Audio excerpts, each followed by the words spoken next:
Have you? I'm going to get through this video with a straight face. Hi, I'm Coach Tonya and welcome. Today I'm talking about poop. And I have a question for you. Have you pooped today?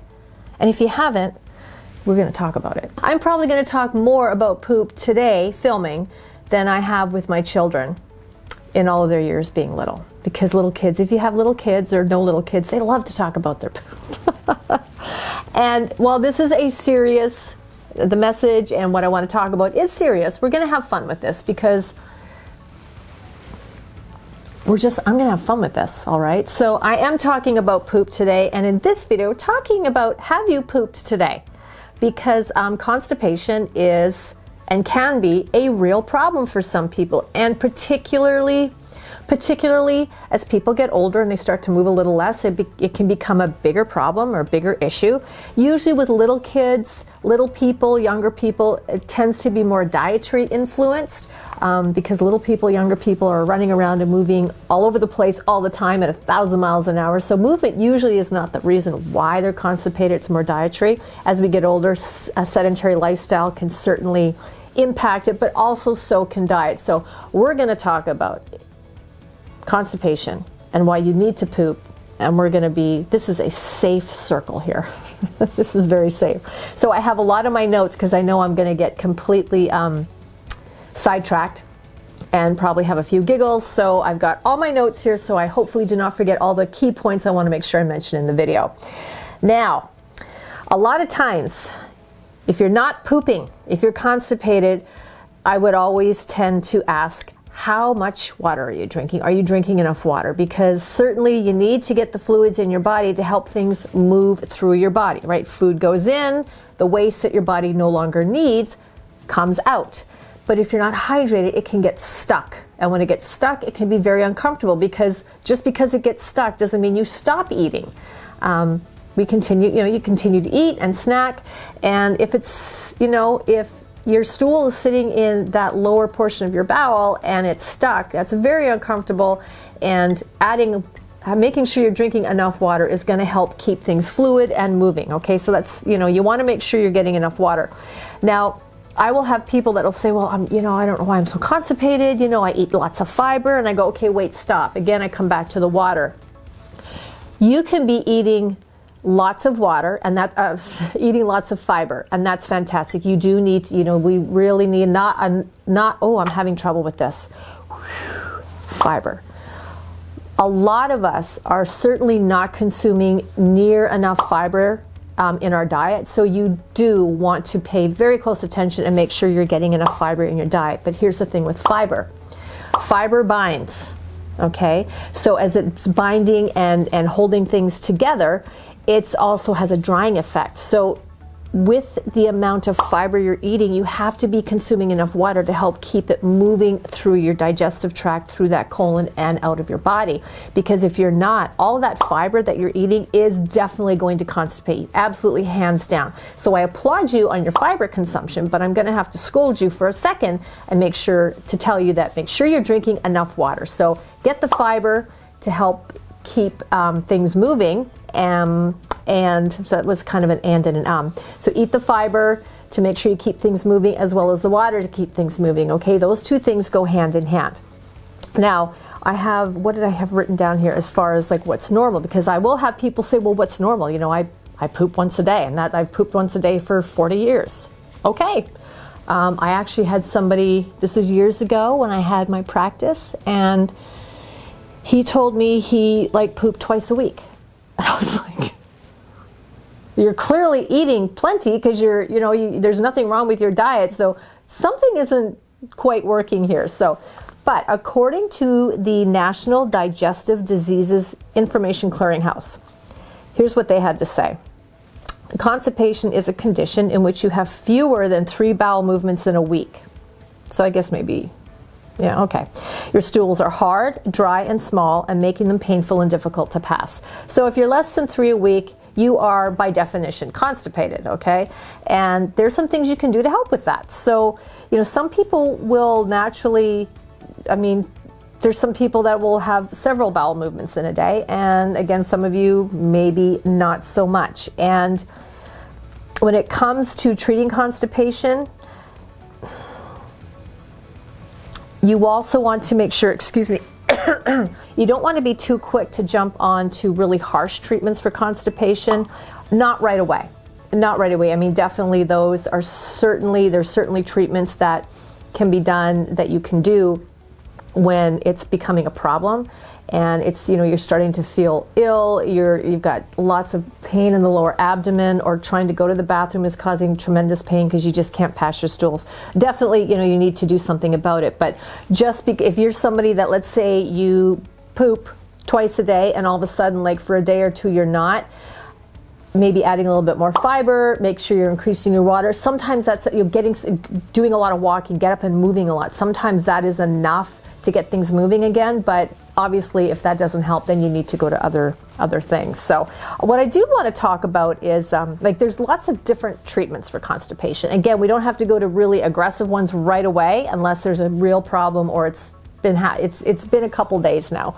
But what you choose to use is going to depend on why. And what's kind of cool about this, I did say cool, I'm talking about poop and I just mentioned the word cool, is that as we get older, a lot of us kind of know what things can constipate us. Like, we know certain foods will get us, my grandmother used to say, get her bunged up, okay? So, and with that, she also knew what worked to help get things moving again. So a lot of times, as far as dietary, we tend to have an idea what foods can make us a little more constipated or can make us become constipated. So, and it doesn't even mean that we need to avoid them. We just need to make sure that, okay, I'm going to be eating some of these foods, so I really need to make sure I'm getting my fiber. I really need to make sure I'm really increasing my water intake because I don't want that to happen. Make sure I'm moving lots. So, again, when I talk about diet and losing weight, I talk a lot about awareness. And it's the same thing with, if your body's not eliminating, you got to be aware of, like, how often is that happening, or how long has it lasted, and maybe what's happened in the last 24, 48 hours that could contribute to it, and what can you do to help fix things. So I want to talk a little bit about home remedies, and there's a few. How many? I wrote down a few here. So probably a lot of these, many of you will know about. Some of them maybe not. Some of them may make you feel a little awkward, but just be thankful you're not me having to deliver the message. It's all good. So the first home remedy is to make sure you're eating enough fiber. Okay, so fiber will make your stools, they'll make them bulkier and softer, so they're easier to pass, so going to the bathroom is not painful. Now, if you know right now that you're really not getting enough fiber, you want to gradually increase it. You don't want to go out today and then go home and consume half a jar of Metamucil or several bowls of kale or something. You can't do that. Your system's going to kind of go into like a shock mode, all right? And you could probably get very constipated. So you want to, first of all, get an idea how much fiber you're maybe eating. You definitely want to know how much fiber you should be consuming a day. And there's lots, I talk about this all the time, there are lots of free platforms on the internet that you can type in your height, your weight, your activity level, and it'll spit out macros, like how many grams of protein you should have a day, how many grams of fat, carbohydrates. It can also tell you the number of grams of fiber you should be consuming a day. So that's a good number to start with. I have had people that have done that and said, I'm constipated, I haven't pooped in 3 days. It's like, well, let's back that number off a little bit. So that fiber number is certainly something you can work with. If you're really low on fiber and you know you're really low on fiber, start with a lower amount and just gradually build up and make sure you're getting enough water as well, okay? Now, some good sources of fiber from food are things like your whole grains, your beans, vegetables, green leafy vegetables, kale, spinach, fresh and dried fruits. Blueberries are excellent. Kiwis are really good. So there's lots of foods. Again, you can just go to Google and Google high fiber foods, and it'll give you all kinds, a whole list of high fiber foods. If you're someone, and I've only ever seen this in one person, or my personal experience, who's so picky that they just seem to not like anything, like they don't like anything, can't even hide it in a smoothie. It's that bad. You can definitely go to a supplemental form. So things like your Metamucil, psyllium husks. So these things you can buy at your grocery store, at your pharmacy, at a health food store. You just add them to liquid and they will increase the fiber in your foods. But I mean, personally, I would rather chew my calories and eat them rather than drink them. So, but up to you. And if you're gradually starting to increase, like if you do like food and you're eating lots of high fiber foods, but you know you need to get more fiber in, it just may be the fact that you just really don't feel like eating anymore, and adding a little bit of a psyllium husk based powder to your water or whatever, you know, your smoothie might be a good way to gradually add that increased amount that you need to hit your daily target. Number 2 is stay hydrated. Obviously, I mean, we're always being told to drink more water for all kinds of reasons, but when it comes to constipation and whether or not you've pooped today, that's the topic of the video. Oh, they're very noisy out there. You want to make sure you're getting enough water to help keep things moving as smoothly and as easily as possible. Here's one that probably a lot of you just know because of experience, which is coffee. You know, I got water in here and I need a sip. But coffee can be something of a catalyst to help eliminate waste from the body. And some of you may have experienced this, where you've had a cup or two of coffee and all of a sudden, I gotta go to the bathroom. So I don't recommend that as a go-to, but it can certainly help. So what did I have here? Yeah, you have to, so I gotta make sure I don't forget anything. Well, coffee can certainly help spark a bowel movement. You have to be careful if you're someone that's drinking too much coffee in a day. You're also, caffeine is dehydrating. So then again, we come back to the water. So a cup or two of coffee can maybe help, but 12 cups in a day might actually do the opposite. So just have awareness around your coffee consumption, and for, you know, always come back to how much have I had? 3 or 4 cups of coffee? Well, how many cups of water have I had in comparison? Okay, so you got to use some logic there.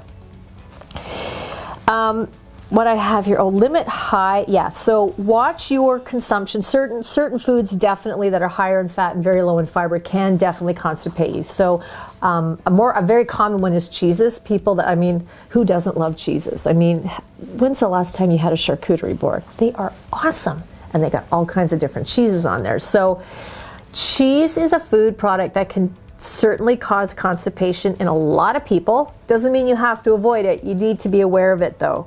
Certain processed foods and meats too that are very high in fat and low in fiber can contribute to constipation. Again, you can still eat these foods, but just make sure your diet is filled with variety.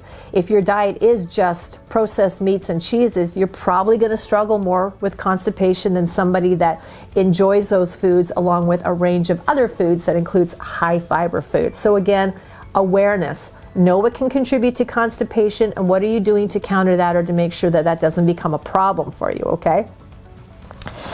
Okay, watch your FODMAPs. Now, some of you may have heard of FODMAPs, some of you not. So I want to read this. I wrote this out because I'm probably going to butcher saying it. But what FODMAPs stands for is fermentable oligomonosaccharides and polyols.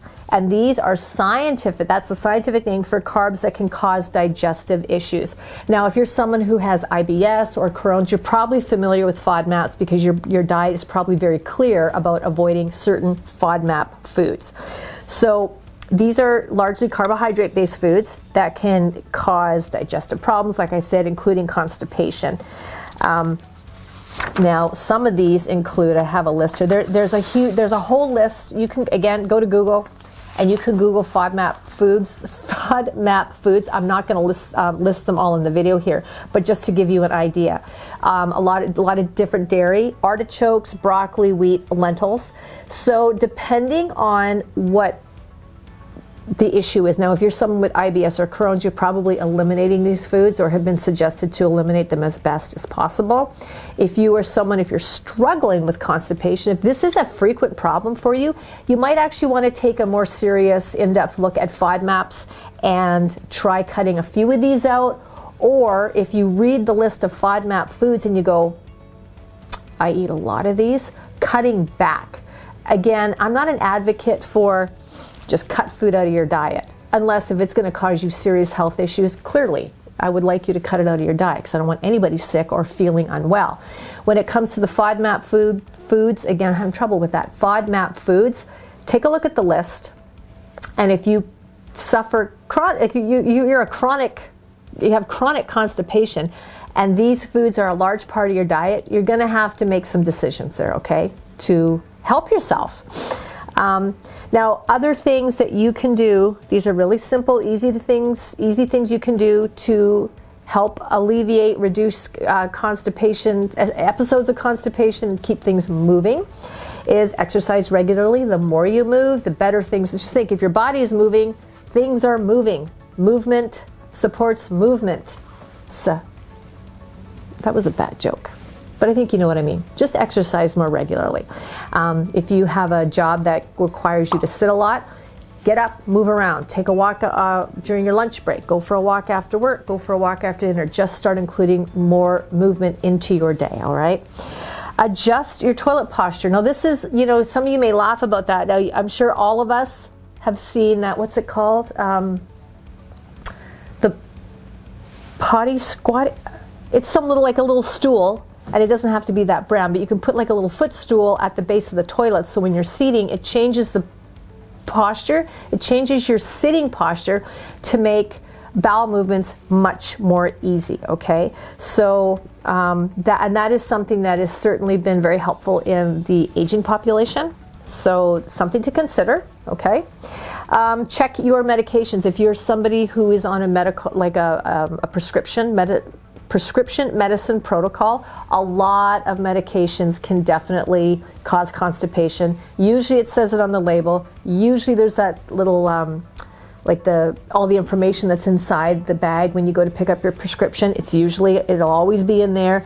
Usually a really great pharmacist will tell you this when you go to pick up your prescription, and oftentimes your doctor will tell you. So I kind of work backwards, but usually in that chain from being prescribed to picking it up to bringing it home, there are several different things in place to alert you to the fact that this medication you're on now can cause constipation. So if you know, knowing that ahead of time, there's some things you can do ahead of time to get yourself in a way that it shouldn't do that. And if it does, you know, again, you might have to go to something that's a little bit more aggressive just to help, because some medications, no matter what you do, it's just going to affect your ability to have regular bowel movements, and you need to take a little stronger approach, okay? Now massage, abdominal massage, and particularly I call it like colon massage, where your descending colon is on the left side of your body and it comes down. And I used to do this with my kids when they were little if they got backed up. And you just lightly massaging the descending colon sometimes is just enough. A light pressure is enough to kind of get things moving. Now you want to get up and move around too, but just at night when you're relaxed, massaging that part of your lower abdomen sometimes is enough to just get things moving again. So keep that in mind. Now this one is a little more, I would call it a little more of an aggressive measure, and that is enemas. So that is irrigating the colon with water. Now you can use tap water. You can get over-the-counter preparations that help to soften and flush your stool to make them easier to pass. There also recently, I just did a podcast with a woman recently, and she talked at length about coffee enemas. I gotta be honest, I know very little about that. I am curious enough though that I am going to read up on it to see what it is about the coffee being in the enema solution that helps. But yeah, that was interesting.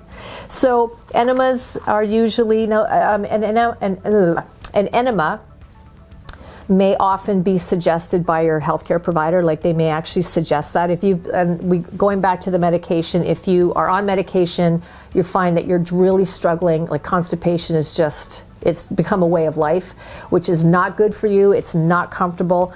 And you're talking to your doctor, he may suggest an enema for you. I don't know that it's something you just kind of want to run out and decide to do the minute you're constipated. I think there's other less invasive, like more gentler approaches that can probably get things moving, but we don't want to rule out the impact or the help that an enema can give you when it's necessary. So that's something to keep in the back of your mind. Now, another thing is the suppositories. Now this works really well sometimes with little kids. I mean, they don't enjoy it, but sometimes with little children, it's the easiest way to help give them a laxative that is going to work rather quickly. And for some people, oral laxatives just don't work. By the time they get through the digestive tract, they're not really as impactful. Rectal suppositories are quickly absorbed. They go right to the problem, and they usually work very quickly. So if you're somebody that, all the other things you tried are not working, you may have been on vacation. Traveling can really upset your body's rhythm. Sometimes just one suppository is enough to kind of get things moving again and help you to kind of get back to like your normal, regular routine. Prebiotics and probiotics. So if you tend to have digestive issues anyways, and if constipation is something that you struggle with frequently, it could be due to an imbalance of bacteria that live naturally in your intestines. So supplements or foods that contain prebiotics, which is what feeds the bacteria, things like bananas, oatmeal, yogurt, fermented foods, all of these things can help. So I kind of don't like the way I said that. It's not necessarily that prebiotics and probiotics are going to solve your constipation once you're already there. Including these as part of like a healthy dietary regime can certainly help prevent or reduce your risks of becoming constipated frequently. But if you find that you are, and you're not very diligent about, eating probiotic foods, taking prebiotics, that might be something you want to start including, again, to help just sort of get your digestive system on track to help keep you more regular. Now, laxatives. A box of laxatives isn't something I would suggest running out and getting the minute you're constipated, especially if, all of a sudden you're constipated and you don't know why. Try some of these other methods first. I do recommend that you save or reserve laxatives for after you've increased your water, you've added some fiber to your diet, you're moving around. Just even if that doesn't get things going for you, okay, a laxative might help, but don't make it your first solution. I just don't know that that's the best decision for everybody. However, that is your call, and I don't know your situation. Maybe this is something you struggle with frequently, but if it isn't, there's other things you can do that'll probably get things moving for you. So again, I ask you, have you pooped today? And if you haven't, is this something that happens frequently? And if it is, what are some things you can start doing, some of these home remedies, home treatments that you can start doing to help get things moving, get you feeling better? Well, thank you so much for hanging out with me and listening to me talk about poop and constipation. I actually, in all seriousness, I do hope that the video helped. I hope it gave you some ideas or some suggestions, especially if you're someone that, you're kind of plagued with constipation frequently. Maybe you're going through it right now and you have no idea what to do or why it's happened. Hopefully the information in that video helped. And yeah, I hope this starts happening for you if it hasn't. Now, if you want some more information that can help as far as, feeding your body well, one thing I want to mention is that it's around 72% of your immune system is in your digestive tract. So keeping that healthy is something that needs to be a priority. And if we're keeping that digestive tract healthy and we're, eating the fiber, we're drinking the water, we're exercising, we're doing all the good things, that means that our immune system is going to be stronger and that much more optimal. So getting constipated and things getting stuck is not going to help. So I want you to click that pinned comment below. I've got a free gift for you. It is 5 ways to boost your immune system. It's just a great resource to give you some ideas, some tips and suggestions on things that you can do to help support a healthy immune system. And it goes hand in hand with keeping things regular, keeping you healthy, keeping you feeling good, helping you poop more regularly, okay? Which we all know is good for everybody. So, I mean, hey, everybody does it, right? So check out that pinned comment, enter your email, and I'm going to send you that free report right now. If you like the video, please give it a thumbs up. It makes me feel good, especially this one. If you liked it, please give it a thumbs up. If you have any questions or comments for me, please put them down below. I love hearing from you, and I will always do my best to answer your questions the best I can. And before you leave, don't forget to click that subscription button and that notification bell so you never miss any more of our great video content and a few more videos where I talk about poop.